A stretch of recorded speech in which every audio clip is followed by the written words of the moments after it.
एक समय की बात है, एक घने जंगल के अंदर बड़ा सा तालाब था। उस तालाब में बहुत सारी मछलियां रहती थीं, जिनमें से 3 मछलियां एक दूसरे की पक्की दोस्त थीं। इन तीनों का स्वभाव बिल्कुल अलग था।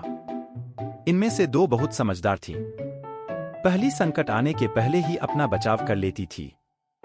दूसरी संकट आने पर अपनी सुरक्षा कर लेती थी, जबकि तीसरी सब कुछ भाग्य पर छोड़ देती थी। तीसरी मछली कहती कि अगर भाग्य में संकट होगा तो हम कुछ नहीं कर सकते और भाग्य में नहीं होगा तो कोई भी हमारा कुछ नहीं कर सकता।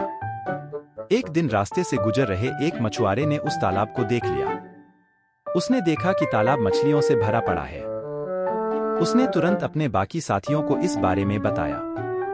मछुआरे और उसके साथियों ने अगली सुबह यहाँ आने और उन मछलियों को पकड़ने का फैसला किया, लेकिन मछली ने मछुआरे और उसके साथियों के बीच की बातचीत सुन ली थी। उसने तुरंत तालाब में रहने वाली सभी मछलियों को इकट्ठा किया और सारी बात बता दी। पहली मछली बोली कि हो सकता है कि कल मछुआरे आकर हमें जाल में पकड़ कर ले जाएं। उससे पहले ही हमें यह स्थान छोड़ देना चाहिए। तभी तीसरे नंबर की मछली बोली कि अगर वो कल नहीं आए तो? यह हमारा घर है, हम कैसे इसे छोड़कर जा सकते हैं? अगर भाग्य में लिखा होगा तो हम कहीं भी हो मारे जाएंगे और नहीं लिखा होगा तो हमें कुछ नहीं होगा। कुछ मछलियों ने तीसरे नंबर की मछली की बात मान ली और वहीं रुक गईं।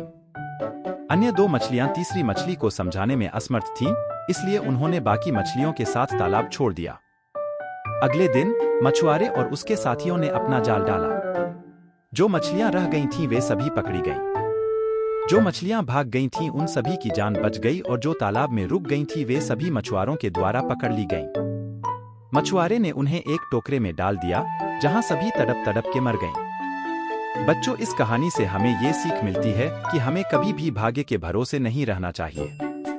संकट आने के पहले ही उसे दूर करने का उपाय सोचकर रखना चाहिए।